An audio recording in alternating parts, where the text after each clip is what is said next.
Sur plein de sites internet, on vous donne les 10 façons de quitter son job pour monter sa boîte, les 10 raisons pour lesquelles vous devriez partir maintenant pour créer votre entreprise.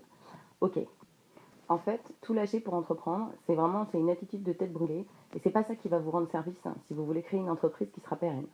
Donc mon conseil, c'est de ne pas lâcher votre boulot tout de suite, ni les études.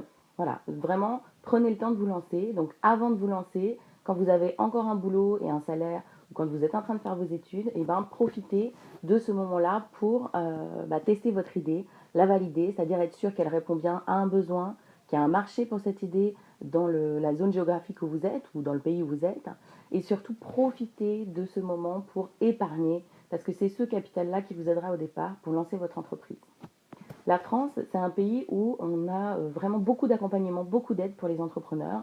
Donc vous avez plein de choses qui sont possibles sans avoir à démissionner du jour au lendemain.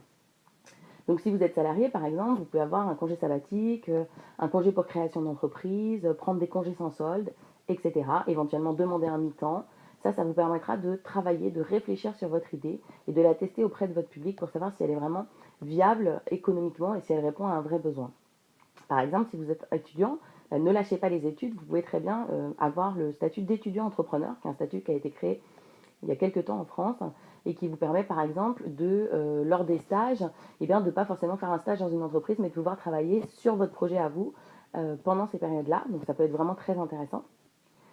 C'est vrai que travailler d'un côté ou faire ses études d'un côté et en parallèle créer son entreprise ou en tout cas réfléchir à la création de son entreprise, c'est sûr que ça vous demande du temps et de l'investissement personnel. Donc forcément, si vous avez des horaires de travail, vous allez devoir travailler le soir et le week-end sur votre projet. Après, si vous n'avez pas des horaires classiques, vous aurez quand même toujours un temps que vous pourrez dédier à cette réflexion, à ce test et à la validation de votre idée.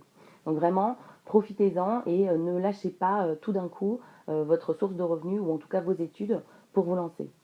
En France, il y a aussi des aides pour les chômeurs, par exemple. Vous pouvez obtenir l'ACRE qui peut vous aider. Donc pour tous ces éléments-là, que ce soit les congés ou le statut d'étudiant entrepreneur ou l'ACRE, vous pouvez consulter dans le guide que vous pouvez télécharger dans le lien en bas de la vidéo. Je vous mets des informations complémentaires et tous les sites qui pourront bien vous renseigner sur ce dont vous avez besoin pour obtenir ces aides, on va dire, ou en tout cas ces congés spécifiques pour vous permettre de réfléchir à votre création d'entreprise.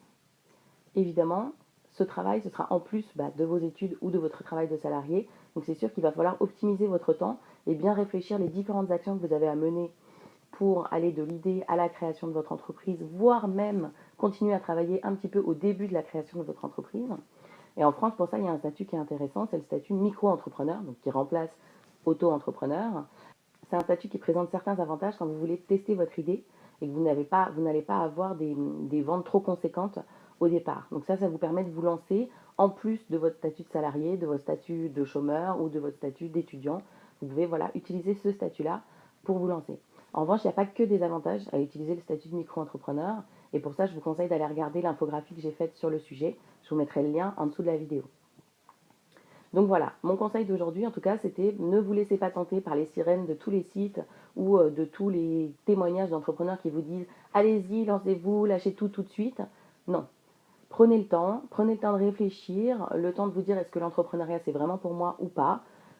Ça fait sûrement plusieurs années ou en tout cas plusieurs mois que vous êtes salarié ou que vous êtes étudiant. C'est pas quelques mois de plus qui vont vous peser plus que ça, sachant que vous aurez un objectif en tête, celui de créer votre entreprise. Donc profitez de ce moment où vous avez encore un revenu stable, ou en tout cas vous préparez votre avenir peut-être en étudiant, pour valider votre idée et être sûr que vous allez vous lancer en ayant les meilleures cartes en main et en ayant fait ce temps de réflexion qui est vraiment nécessaire. Tous les entrepreneurs qui ont réussi, même ceux qui ont commencé dans leur garage, on cite toujours les mêmes, mais ils ont réfléchi leur idée de bout en bout et ils se sont certes lancés, mais pour ceux qui se sont lancés en partant, en lâchant tout pour se lancer, souvent ils avaient un petit budget quand même au départ, soit fourni par les parents, soit qu'ils avaient accumulé via des boulots pour leur permettre de voir venir les premiers mois de leur création d'entreprise. Donc voilà, mon conseil c'est valider votre idée tout en étant encore salarié, étudiant ou en touchant le chômage. Voilà, prenez ce temps nécessaire pour être sûr de bien créer votre entreprise, de répondre à un besoin, de valider qu'il y a un marché et surtout ça vous permet d'avoir des revenus, de commencer à épargner pour les premiers mois d'activité qui souvent ne génèrent pas forcément beaucoup d'argent.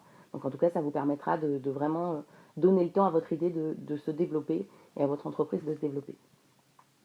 Comme d'habitude, si vous avez aimé cette vidéo, n'hésitez pas à cliquer sur j'aime et à la partager sur les réseaux sociaux.